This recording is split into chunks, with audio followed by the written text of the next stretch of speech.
Freud సిద్ధాంతం ప్రధానంగా దేనిపై ఆధారపడి ఉంటుంది? అభ్యసనము, ప్రేరణ, చేతన మనస్సు, అచేతన మనస్సు.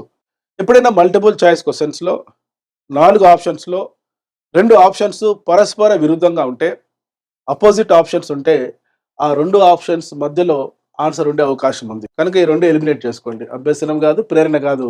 ఆన్సర్ కాన్షియస్ మైండ్ అయినా కావచ్చు, అన్‌కాన్షియస్ మైండ్ అయినా కావచ్చు. మీకు తెలుసు father of psychology Wilhelm Wundt, father of modern psychology William James. So ఈ యొక్క విల్హెల్మ్ వూంట్, విలియం జేమ్స్ ప్రకారం సైకాలజీ అనేది చేతన అనుభవాలను కాన్షియస్ మైండ్‌ని అధ్యయనం చేసేది. కాన్షియస్ అంటే ఏమిటి? So controlled by one self. ఇప్పుడు మీరు కాన్షియస్‌లో ఉండి నా పాఠం వింటున్నారు. నేను కాన్షియస్‌లో ఉండి నేను పాఠం చెప్తున్నాను. అంటే మనల్ని మనం నియంత్రించుకునేటువంటి మనసు. అప్పుడు మాత్రమే మనం పరీక్షలు నియంత్రించగలుగుతాం. ఇంట్రాస్పెక్షన్ మెథడ్ గాని, అబ్జర్వేషన్ మెథడ్ గాని ఉపయోగించగలుగుతాం అని భావించారు విల్హెల్మ్ వూంట్, విలియం జేమ్స్. అయితే ఈ చేతన మనసులో నిజమైన మూర్తిమత్వాన్ని తెలుసుకోలేం. మనసు అనేటువంటిది గ్లాసులో మునిగినటువంటి ఐస్ క్యూబ్ లాంటిది. ఇందులో బాహ్యంగా కనపడేటువంటి భాగమే చేతనం. కొద్ది లోతులో ఉండేది ఉపచేతనం.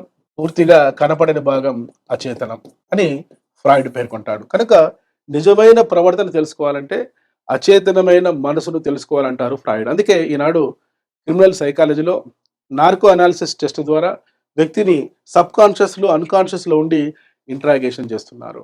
సో అచేతనం అంటే ఏమిటి? మనల్ని మనం నియంత్రించుకోలేని స్థితి.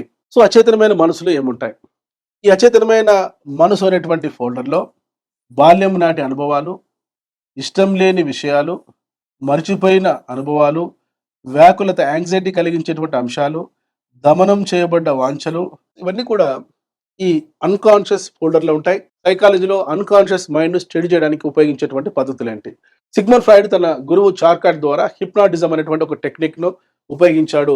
ఈ అచేతనమైన మనసును తెలుసుకోవడం కోసం. సో హిప్నాటిజంలో వ్యక్తి పూర్తిగా అన్‌కాన్షియస్‌కి వెళ్ళడు. కేవలం సబ్‌కాన్షియస్‌లో మాత్రమే ఉంటారు.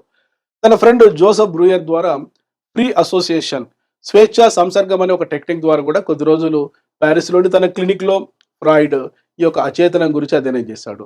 ఆ తర్వాత సైకో అనాలిసిస్ అనేటువంటి ఒక సిద్ధాంతాన్ని ఉపయోగించి స్వప్న విశ్లేషణ, డ్రీమ్ అనాలిసిస్ లాంటి పద్ధతులు ఉపయోగించి ఈ అచేతనమును స్టడీ చేశాడు. కనుక అచేతనమును కొలవడంలో కళలను విశ్లేషించడం, సైకాలజీలోని ప్రొజెక్టివ్ టెక్నిక్స్, రోషాక్ సిరామర్కల పరీక్ష కావచ్చు, టీఏటీ కావచ్చు, సిఐటీ కావచ్చు, సెంటెన్స్ కంప్లీషన్ టెస్ట్ కావచ్చు, సైకో డ్రామా కావచ్చు, ఇట్లాంటి పరీక్షల ద్వారా తెలుసుకోవచ్చు.